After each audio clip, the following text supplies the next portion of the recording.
नमस्कार, एक बार फिर से आप सभी का स्वागत है। इस वीडियो के माध्यम से मैं बहुत यूजफुल जानकारी आप लोगों के साथ शेयर करने वाली हूँ, जो सुप्रीम कोर्ट के आए एक ऐतिहासिक फैसले को लेकर है। ये फैसला मेंटेनेंस और एलिमनी को लेकर बहुत ही लैंडमार्क फैसला है। पति और पत्नी दोनों के लिए बहुत यूजफुल है। इस मामले में पक्षकारों की शादी 1997 में हुई थी। 10 साल साथ रहने के बाद दोनों अलग हो गए विवाद और मतभेद के चलते। इसके बाद पति ने डाइवोर्स फाइल किया। 2008 में पति को तलाक भी मिल गया ऐसे पार्टनर से क्रूएल्टी के ग्राउंड पर। क्योंकि पत्नी इतने सालों से अलग रह रही थी तो पत्नी ने इसे क्रूएल्टी का ग्राउंड बनाया और इस ग्राउंड पर पति ने तलाक मांगा ऐसे पार्टनर्स। कोर्ट का फैसला जो लोअर कोर्ट का फैसला जो है वो पति के हक में हो भी गया। क्रूएल्टी के ग्राउंड पर पति को तलाक तो मिल गया, लेकिन साथ ही साथ 20,000 रुपए प्रति माह भरण पोषण देने का आदेश भी कोर्ट द्वारा कर दिया गया पत्नी, और हर तीसरे साल 5% मेंटेनेंस के अमाउंट को बढ़ाने का आदेश भी किया गया।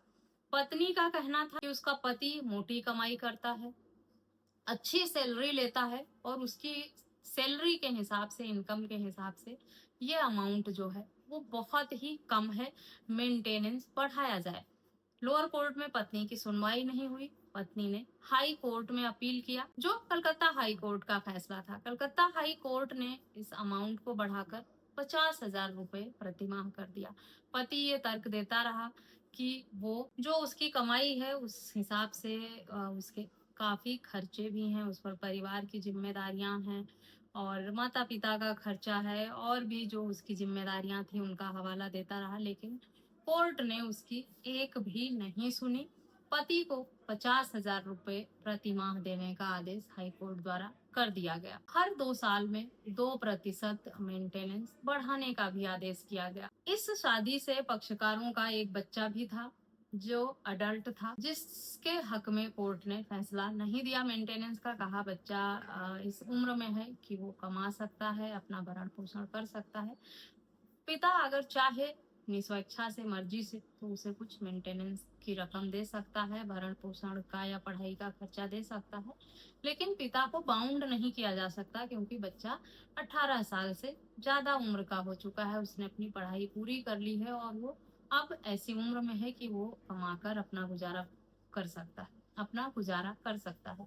लेकिन माँ के लिए जो हाई कोर्ट का आदेश था, उसे जब सुप्रीम कोर्ट में चैलेंज किया गया तो वहां भी बरकरार रखा गया। इस मामले में महिला को रहने के लिए एक घर का भी आदेश कोर्ट द्वारा दिया गया था। इसके बाद मामला सुप्रीम कोर्ट गया अपील में, और सुप्रीम कोर्ट ने भी पति को राहत नहीं दी। इस मामले में पति को अपनी पत्नी और बच्चे के रहने के लिए एक घर भी देना पड़ा और उसे 50,000 रुपए प्रति माह मेंटेनेंस का फाइनल आदेश जो था, साथ ही हर 2 साल में 5% मेंटेनेंस को बढ़ाने का जो आदेश था हाई कोर्ट का, वो बरकरार ही रहा। सुप्रीम कोर्ट जाने के बाद भी पति को राहत नहीं मिली। इसलिए हमेशा केस को सालों तक खींचना और लड़ना फायदेमंद नहीं होता है पतियों के लिए।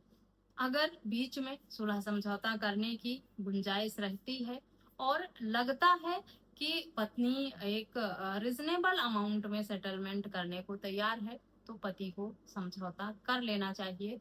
उसे ये विकल्प अगर कोर्ट द्वारा या पत्नी द्वारा दिया जाता है, कि कई बार ऐसा देखा गया है कि बहुत लंबी लड़ाई लड़ने के चक्कर में पति को काफी बड़ा नुकसान हो जाता है। इस मामले में देख लीजिए, लोअर कोर्ट, मजिस्ट्रेट कोर्ट से लेकर हाई कोर्ट और सुप्रीम कोर्ट तक मामला गया, और जैसे जैसे अपील में होता गया मामला, उसमें मेंटेनेंस केस में बढ़ोतरी होती चली गई। पति को राहत नहीं मिली और पति को अपनी पत्नी को घर भी देना पड़ा रहने के लिए, साथ ही साथ 50,000 रुपए प्रति माह मेंटेनेंस भी देना पड़ा, और हर 2 साल में 5% बढ़ाने का भी आदेश कोर्ट ने दिया है इस मामले में।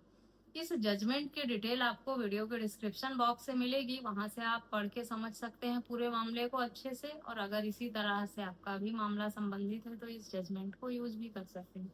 इस तरह के जजमेंट पति और पत्नी दोनों के लिए एक सबक की तरह होते हैं, जिसे पढ़कर, समझकर वो ये समझ सकते हैं, अंदाजा लगा सकते हैं कि अगर उनका पति पत्नी का विवाद चल रहा है तो उनके मामले में किस तरह का आदेश कोर्ट द्वारा दिया जाएगा। हमेशा केस को फाइट करना सही नहीं होता। कुछ मामलों में पति को राहत भी मिल जाती है लंबी लड़ाई लड़ने के बाद, और कुछ मामलों में लंबी लड़ाई लड़ने के बाद भी पति को राहत नहीं मिलती है, जैसा कि इस मामले में हुआ। मामला लोअर कोर्ट से लेकर हाई कोर्ट, सुप्रीम कोर्ट तक पहुंचा, लेकिन पति को कहीं भी राहत नहीं मिली। पति कितना भी तर्क देता रहे, दुहाइयां देता रहे कि वो कम कमाता है, उसकी इनकम नहीं है, लेकिन अगर पत्नी ने पति के इनकम की जो डिटेल दी है कोर्ट में, या जो साबित करने के लिए सबूत लगाया है, वो काफी है ये साबित होने के लिए कि वो कितना कमा रहा है, उसकी इनकम कितनी है, उसका बिजनेस कितना है, उसके नाम पर प्रॉपर्टी कितनी है। तो जब तक पति उनकी बात को गलत साबित करने के लिए कोई प्रूफ नहीं दे देता है, पति को राहत नहीं मिल पाती है। इस मामले में ही देखिए, पति दुहाइयां देता रहा, इनकम से ज्यादा खर्चे हैं, इतना कमाता नहीं है, और इस तरह की जो रिस्पॉन्सिबिलिटीज हैं उसकी, उसने दूसरी शादी कर ली है तो उसका भी खर्चा है। कुछ भी कहते रहिए, आप अपनी पत्नी को मेंटेनेंस देने की जिम्मेदारी से बच नहीं पाएंगे। इस तरह के और भी कई सारे हाई कोर्ट और सुप्रीम कोर्ट के जजमेंट आए हुए हैं, जिन पर मैंने पहले से ही वीडियो बनाई है। अगर आप देखना चाहते हैं तो चैनल की प्लेलिस्ट से जाकर देख सकते हैं। वीडियो अच्छी लगती है मेरी तो मेरे चैनल को सब्सक्राइब करके बेल आइकन को प्रेस करना बिल्कुल भी ना भूलें, ताकि इस तरह की और भी इंफॉर्मेटिव वीडियोस आपको घर बैठे मिलती रहे। जजमेंट का पीडीएफ या सोर्स मांगने से पहले आप लोग एक बार वीडियो का डिस्क्रिप्शन जरूर चेक कर लिया करें। वहीं पर मैं वीडियो का सोर्स और जजमेंट जो भी मेरे पास रहता है मैं पहले से ही प्रोवाइड करा देती हूँ। कई बार स्किप हो जाता है तो आप मुझसे कमेंट करके मांग भी सकते हैं।